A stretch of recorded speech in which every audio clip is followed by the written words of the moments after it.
Bom, para o exercício 2, né, foi realizado a mesma, para gerar os dados, a mesma premissa, né, do exercício 1.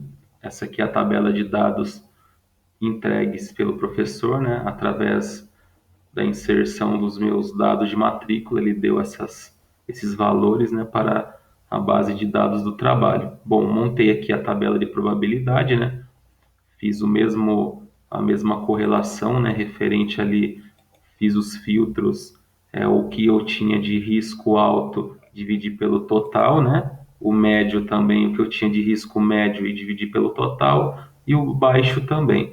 Gerou aqui esses valores, né, dos dados da tabela.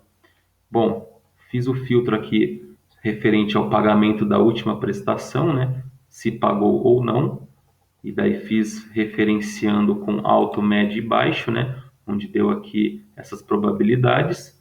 Se ele tinha garantia ou não de imóvel, né?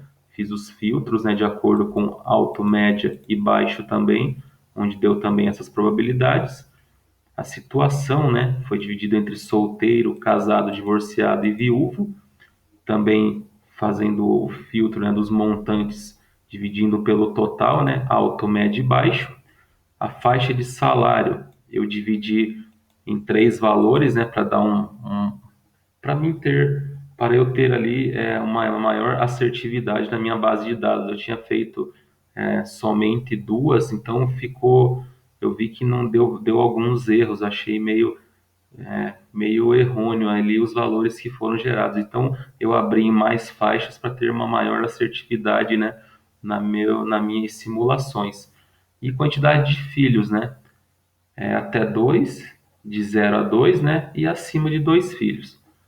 Bom, aqui foi realizado, né, o ID número 1, né? Onde ele tinha o pagamento da sua última parcela, tinha imóvel como garantia, sua situação casado, uma renda salarial acima de R$ 7.000, 2 filhos, né?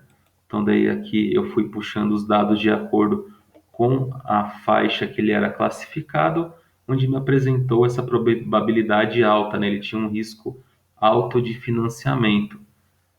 O que eu observei que por conta dele não ter uma garantia, né, ele entrou nessa classificação de risco alto. Então isso foi um fator mandatório aí para ele ser classificado como risco alto. No ID número 5, ele tinha pago a última, não tinha também o seu imóvel como garantia, era casado, né?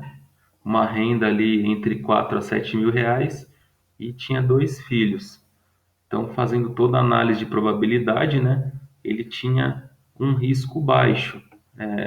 O que diferenciou ali, creio que um do outro, né, seja a quantidade de filhos. Como ele tinha menos filhos, então creio que acabou facilitando ali, né, que ele tem um risco um pouco mais baixo de financiamento. Para o ID número 12, também foi feita toda a coleta dos dados, né? Pagamento da última, ele tinha um imóvel como garantia, solteiro e uma renda acima de R$ 7.000 e com apenas acima de 2 filhos. Aqui deu uma probabilidade também, deu uma probabilidade baixa.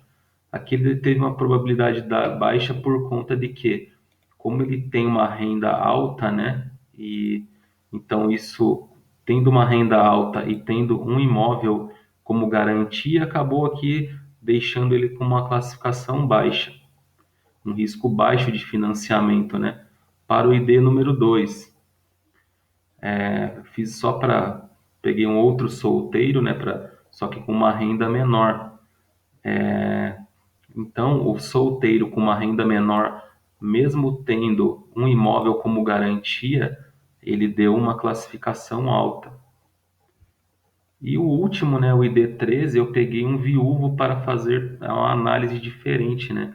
Como o viúvo com uma renda baixa, ele deu uma probabilidade alta. Bom, analisando ali, cada caso teve seu fator influenciador, né?